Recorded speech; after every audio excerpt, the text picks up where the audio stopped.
We're going to start off with what is happening in India and what the news is and what really is the direction that these protests are going to take and what has to be taken very seriously by the BJP-led government. And for this, we've been joined by Dr. John Dyan, who's a human rights activist in New Delhi, and we've also been joined by Dr. Amarjeet Singh, Director, Khalistan Affairs Center from Washington, D.C.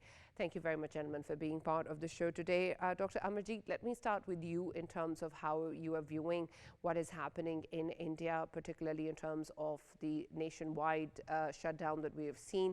This is what the farmers had earlier also talked about and protested and had said that there will be such a strike if the deal goes underway, and this is something that the BJP has to consider. What really do you think is at stake here that the government seems not to be understanding, especially as part of this deal? If this is something that is affecting the people of India negatively, why is it that this is being pursued in the first place?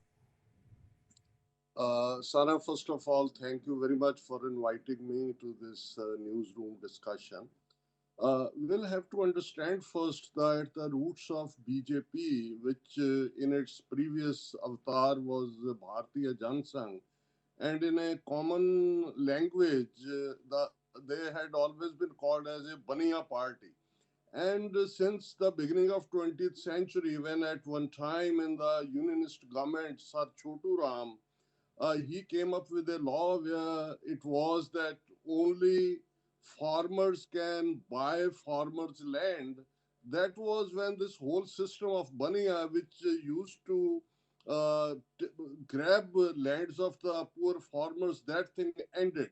And we have to look at that when the BJP came into power, that how these all Adanis, Ambanis, and all others actually, they have been dictating all the policies, particularly like 5, 6 years ago, when this government came up with the three farm laws, which were the message was very clear, particularly to the Sikh farmers, as those laws were mainly affecting Punjab, Haryana, Western UP, and the belt of Rajasthan and UP, where Sikh farmers they grow wheat, rice, and all others. And we know that how at that time even the genuine demands of farmers they were clubbed as Khalistanis and Mewalis and all other terms like a Marathi word for a rogue or for a scoundrel they used.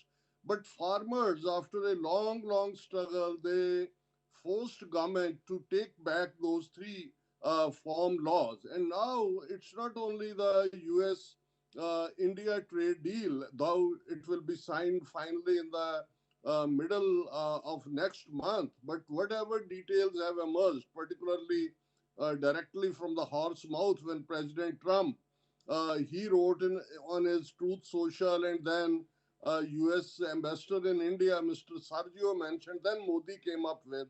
This time, it's not only the farmers in North India, particularly, they are going to be affected. This time, as before, even the trade deal with New Zealand and with the European Union also. Farmers were protesting on that as well, that Indian government is bartering away the interests of the farmers for the sake of God knows what weakness the Modi here, it's Epstein files, or it is Adani case, or it is the Khalistan issue, what they are doing. So I think this time, though the details of the deal are not open yet, though after this pressure in Indian Parliament, where leader of the opposition Rahul Gandhi said that Modi government has sold away Bharat Mata, we have seen that some behind the curtain negotiations have forced American negotiators to say as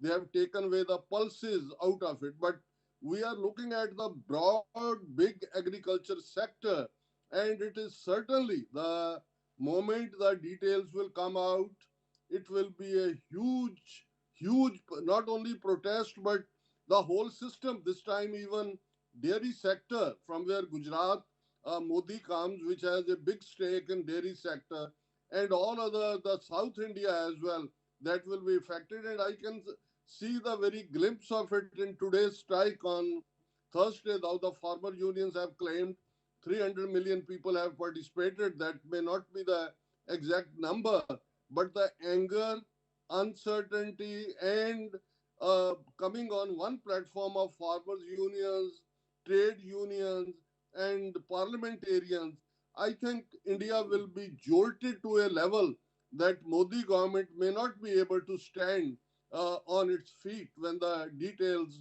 more details emerge out of this deal.